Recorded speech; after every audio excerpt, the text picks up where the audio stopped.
Pernahkah Anda membayangkan sebuah hadiah bisa menjadi awal dari korupsi? Pastinya, semua orang pernah menerima hadiah. Di saat momen-momen tertentu, hadiah menjadi sesuatu hal yang penting untuk menyenangkan orang lain. Tetapi ada juga hadiah-hadiah yang dilarang. Sekarang, mari kita lihat. Definisi gratifikasi. Dalam perspektif hukum, definisi gratifikasi adalah pemberian dalam arti luas yang meliputi pemberian uang, barang, rabat atau diskon, komisi, pinjaman tanpa bunga, pengobatan cuma-cuma, perjalanan wisata, fasilitas penginapan, tiket perjalanan, dan fasilitas lainnya. Gratifikasi tersebut baik yang diterima di dalam negeri maupun di luar negeri, dan yang dilakukan dengan menggunakan sarana elektronik atau tanpa sarana elektronik. Semua pemberian ini dikatakan gratifikasi jika penerimanya adalah pegawai negeri atau penyelenggara negara.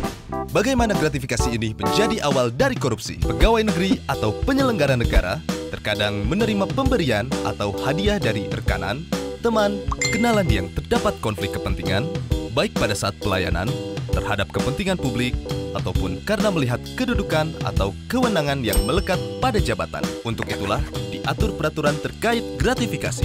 Aturan terkait gratifikasi diatur dalam pasal 12B besar dan 12C besar, Undang-Undang Nomor 20 Tahun 2001. Pasal gratifikasi berfungsi untuk mencegah pegawai negeri atau penyelenggara negara menerima gratifikasi yang dianggap suap. Pengaturan ini dibutuhkan untuk menghilangkan munculnya potensi konflik kepentingan akibat penerimaan gratifikasi dan membangun budaya transparansi, akuntabilitas, dan integritas. Mungkin kita sebagai masyarakat juga belum memahami apa saja unsur-unsur pasal gratifikasi.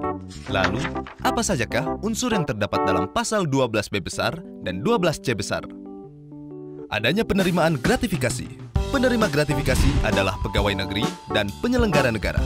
Pegawai negeri yang dimaksud adalah pegawai negeri sebagaimana dimaksud dalam Undang-Undang Kepegawaian atau aparatur sipil negara.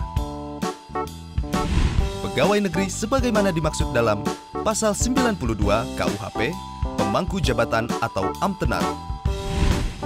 Orang yang menerima gaji atau upah dari keuangan negara atau pejabat di pusat maupun di daerah. Orang yang menerima gaji atau upah dari suatu korporasi yang menerima bantuan dari keuangan negara atau daerah. Orang yang menerima gaji atau upah dari korporasi lain yang mempergunakan modal atau fasilitas dari negara atau masyarakat. Penyelenggara negara yang dimaksud adalah pejabat negara yang menjalankan fungsi eksekutif, legislatif, atau yudikatif, dan pejabat lain yang fungsi dan tugas pokoknya berkaitan dengan penyelenggaraan negara.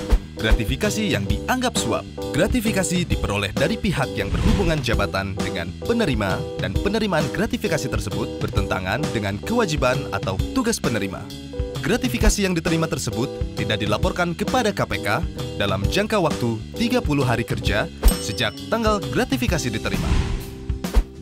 Bagaimana pembuktian penerimaan gratifikasi di pengadilan?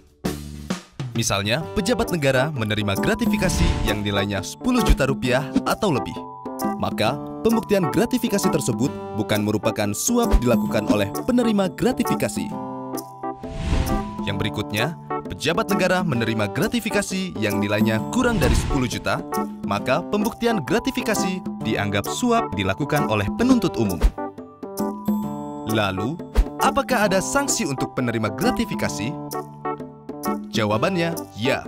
Menurut pasal 12B besar ayat 2 Undang-Undang Nomor 20 Tahun 2001, pidana bagi pegawai negeri atau penyelenggara negara adalah pidana penjara paling singkat 4 tahun, paling lama 20 tahun, atau pidana penjara seumur hidup, dan pidana denda paling sedikit 200 juta rupiah, dan paling banyak 1 miliar rupiah. Mungkin semua orang belum sepenuhnya sadar bahwa dari penerimaan gratifikasi bisa berakibat fatal.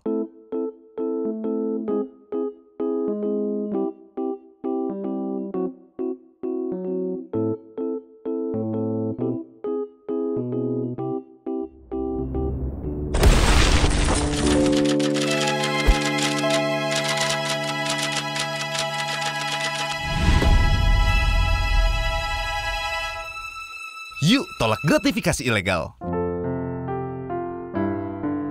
Berani tolak, hebat! Laporkan penerimaan gratifikasi melalui go.kpk.go.id.